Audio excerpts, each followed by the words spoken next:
I can't think of a better way to shelter in place than to be with these freshly baked new beings. These pups are from our fawn male Atlas and Dee Dee, daughter to our grand champion male Caius.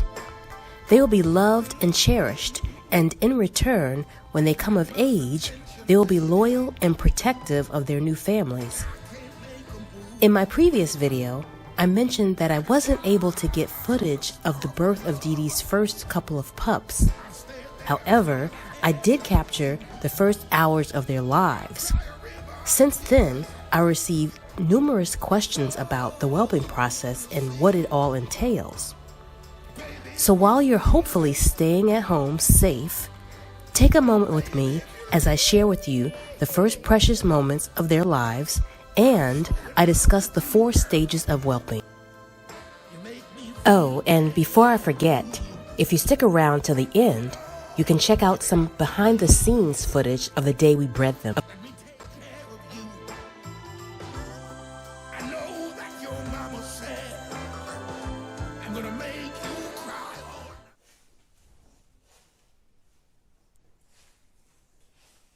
In most cases, the expectant mother will know when labor is imminent, and before whelping down, she'll become restless and will start nesting by seeking out a secluded space to give birth.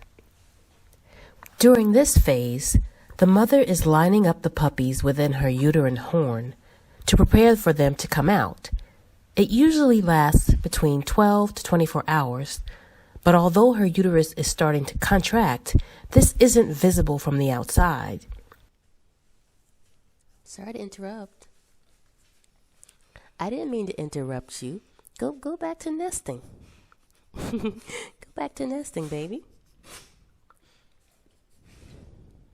Okay, I'll leave you alone. I'll leave you alone.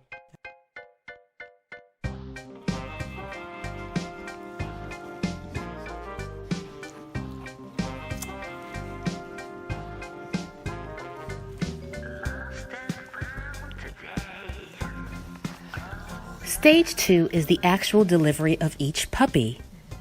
There are visible and strong contractions, and the female may pant or even grunt as Dee Dee is doing while each contraction is happening. It shouldn't last more than 2 hours, and in most cases less than 1 per each pup. The vaginal discharge in this stage will vary from clear to red to even green, and all are potentially normal.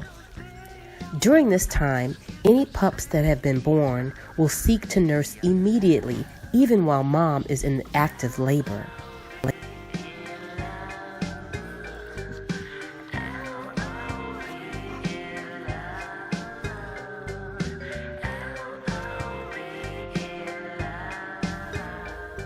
An interesting question we received was, does labor hurt the female, and do we administer any pain medicine? While we do not provide pain medicine, I think it's rational to say that the female definitely appears to be uncomfortable, as she is laboring through the contractions.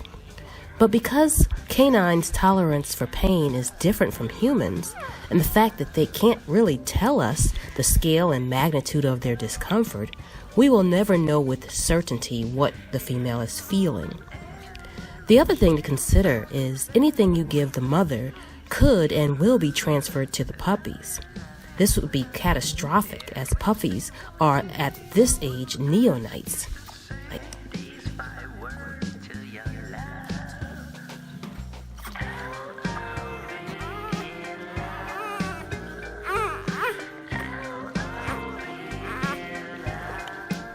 Mother dogs lick their puppies immediately after birth to clean them and encourage them to breathe.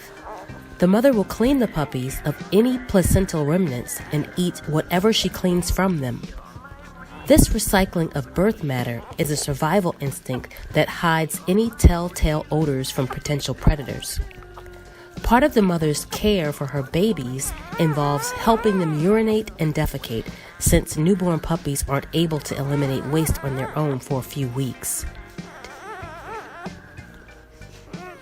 It may be alarming to see a dog consuming her puppy's waste, but it's actually an important survival instinct, which both conceals her puppy's scents from any would-be predators and also keeps the nesting area clean and free from disease.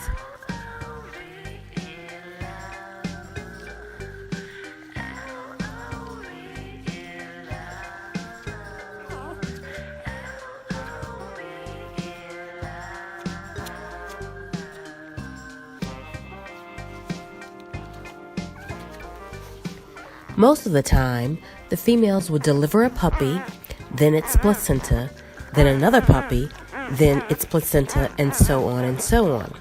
However, it's not uncommon to get 2 or 3 puppies, then 2 or 3 placentas, then yet another puppy. It's just important not to lose count, because if you get more puppies than placentas, then that means that there's one still that has not been delivered, and it could pose a huge problem if it is not passed.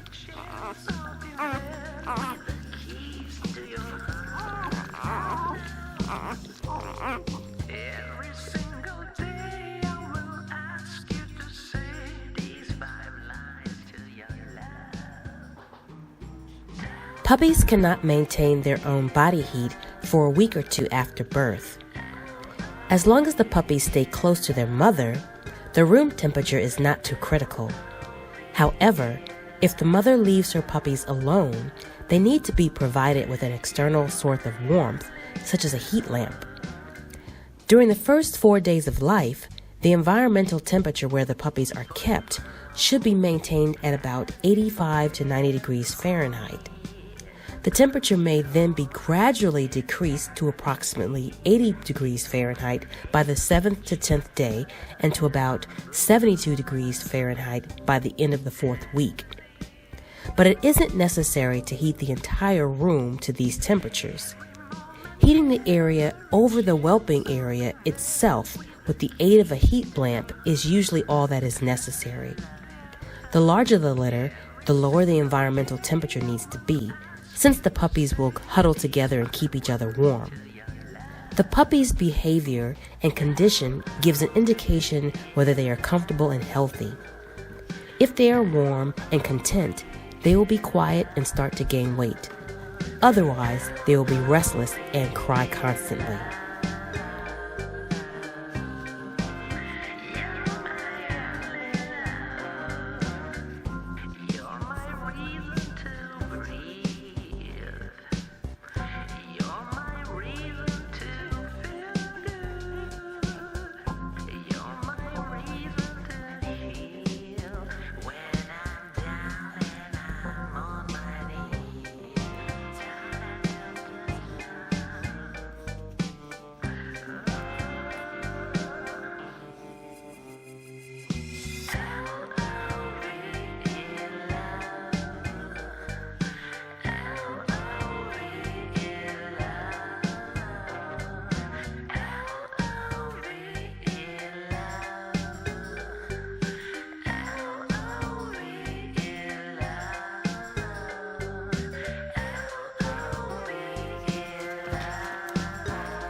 If you've followed our journey, you'd know that we give each of our litters a unique name centered around historical figures, particularly those who were commanders, chiefs, kings, queens, and are people who have significantly contributed to our society. Here is your mission, should you choose to accept it. Do your homework and give us your thoughts and suggestions for a theme for our first litter of 2020. You may check out our website and look at our past litter themes to get some ideas. And if you have a good idea, we'll use it, give you credit, and send you one of our classic t-shirts. Are you up for a challenge? Let us know your thoughts. Thank you again for tuning in and following us on our journey. If you appreciated the video, leave us a like. Feel free to share your respectful thoughts in the comment section. Don't forget to subscribe and ring that notification bell. And as always, we'll see you in the next video.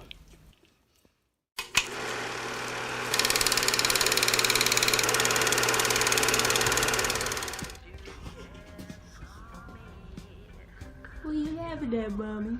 Not funny. Ooh, ooh, ooh, ooh. They're laughing at me.